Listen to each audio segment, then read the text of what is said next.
देखो, हर किसी को लॉन्ग हेयर के साथ हेल्दी, स्ट्रॉन्ग और हाईली अट्रैक्टिव हेयर कट चाहिए लेकिन प्रॉब्लम यह है कि जैसे जैसे हेयर लॉन्ग होते जाते हैं वैसे वैसे इश्यूज भी बढ़ने लगते हैं। हेयर फॉल, डैंड्रफ, ड्राइनेस, ये काफी कॉमन इश्यूज हैं और अगर इनका प्रॉपर केयर नहीं किया तो कुछ ही सालों में तुम्हारा लुक कंप्लीटली चेंज हो सकता है। तो आज इस वीडियो में मैं तुम्हें स्टेप बाय स्टेप बताने वाला हूँ कि प्रॉपर तरीके से हेयर केयर कैसे करनी है। और अगर तुम्हारा हेयर फॉल कंट्रोल से बाहर जा रहा है या बॉल स्पॉट्स दिखने लगे हैं तो वीडियो के एंड में एक होममेड ऑयलिंग मेथड बताने वाला हूँ जो एक्चुअली रीग्रोथ में हेल्प कर सकता है। So let's start. Step number 1, proper cleaning. सबसे पहले समझ लो, यहाँ सिर्फ हेयर क्लीन करने की बात नहीं हो रही, असल फोकस स्कैल्प क्लीनिंग पर है। हम रोज बाहर निकलते हैं, पोल्यूशन, डस्ट, स्वेट, ये सब धीरे धीरे स्कैल्प पर जमा होता रहता है, ऊपर से डर्ट भी। अगर ये रेगुलरली साफ नहीं किया तो यही आगे चलकर हेयर फॉल, डैंड्रफ और इचिंग की वजह बनता है। इसलिए रेगुलर क्लीनिंग जरूरी है और इसके लिए तुम्हें एक बेस्ट शैम्पू यूज करना है। लेकिन एक इंपॉर्टेंट बात समझ लो, कोई भी शैम्पू हो उसका सिर्फ एक काम है, हेयर और स्कैल्प को क्लीन करना। बस ये मत सोचो कि शैम्पू लगाने से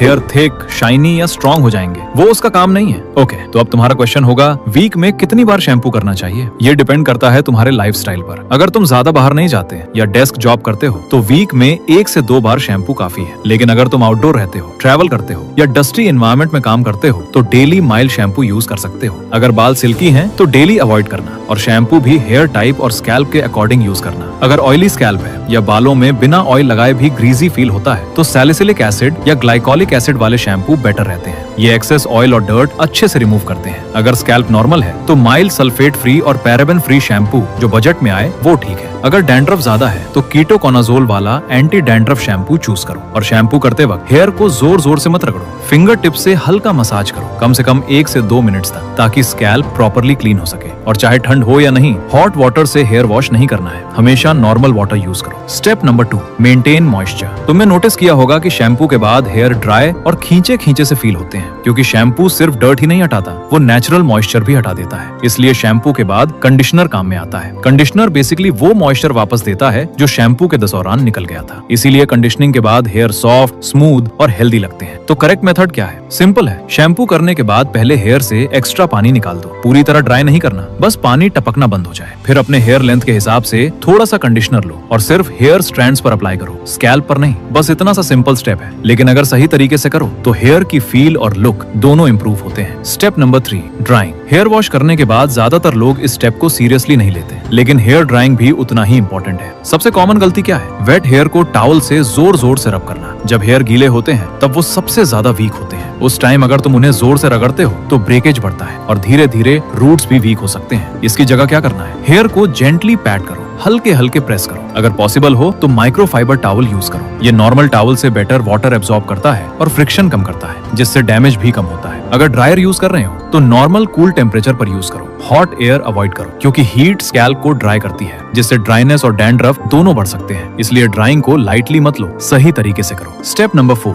ऑयलिंग। ऑयलिंग का सिंपल पर्पस है हेयर में मॉइस्चर ऐड करना और एक लाइट प्रोटेक्टिव लेयर देना। आजकल लोग हेयर सीरम भी यूज करते हैं, काम लगभग सेम है, मॉइस्चर, शाइन और स्मूथनेस। ऑयल कब लगाना है? शावर के बाद जब रेडी हो रहे हो। सिर्फ 2 से 3 ड्रॉप्स ऑयल हेयर स्ट्रैंड्स पर लगाओ, स्कैल्प पर नहीं। बचपन से सुनते आए हैं स्कैल्प पर ऑयल लगाओ, लेकिन सच ये है कि स्कैल्प ऑलरेडी नेचुरली ऑयली होती है। हेड में बॉडी की सबसे ज्यादा ऑयल ग्लैंड्स होती हैं, इसलिए एक्स्ट्रा ऑयल की जरूरत नहीं होती। हाँ, मंथ में 1 बार प्रॉपर ऑयल मसाज कर सकते हो। अगर ऑयली स्कैल्प या डैंड्रफ है तो हैवी ऑयलिंग अवॉइड करो और ऑयल ओवरनाइट मत छोड़ो। 1 आवर काफी है, फिर वॉश कर लो। अगर स्टाइलिंग प्रोडक्ट्स जैसे wax, gel, pomade, hair spray use करते हो तो ध्यान रखो कि वो स्कैल्प को टच ना करे। और अगर मॉर्निंग में स्टाइलिंग करते हो तो नाइट में हेयर वॉश जरूर करो। स्टाइलिंग प्रोडक्ट्स ओवरनाइट मत छोड़ो। ये छोटी छोटी हैबिट्स हैं, लेकिन लॉन्ग टर्म में हेयर हेल्थ पर बड़ा डिफरेंस डालती हैं। Step number 5, nutrition. हेयर की असली स्ट्रेंथ बाहर से नहीं, अंदर से आती है, क्योंकि हेयर रूट्स को न्यूट्रिशन सीधे फूड से मिलता है। अगर डाइट प्रॉपर नहीं है तो कोई शैम्पू, कंडीशनर या ऑयल लॉन्ग टर्म में काम नहीं करेगा। सबसे पहले बात प्रोटीन की। हेयर लगभग 90% प्रोटीन से बना होता है, जिसे केराटिन कहते हैं। अगर बॉडी में प्रोटीन कम है तो हेयर वीक होंगे, इजीली टूटेंगे और हेयर फॉल भी बढ़ सकता है। इसलिए प्रोटीन इंटेक सही होना बहुत जरूरी है। एग्स, चीज, चिकन, सोया चंक्स, ये सिंपल सोर्सेज सोर्सेज हैं। ब्रेकफास्ट में 2 एग्स डेली एक प्रैक्टिकल स्टार्ट हो सकता है। हेल्दी फैट्स भी जरूरी हैं। ये स्कैल्प को नेचुरली मॉइस्चराइज रखते हैं और हेयर में शाइन बनाए रखते हैं। अगर डाइट में हेल्दी फैट्स नहीं है तो स्कैल्प ड्राई हो सकती है। Almonds, walnuts, flax seeds, chia seeds, pumpkin seeds अच्छे सोर्सेज हैं। विटामिन्स और मिनरल्स भी इक्वली इंपॉर्टेंट है, स्पेशली विटामिन ए, सी,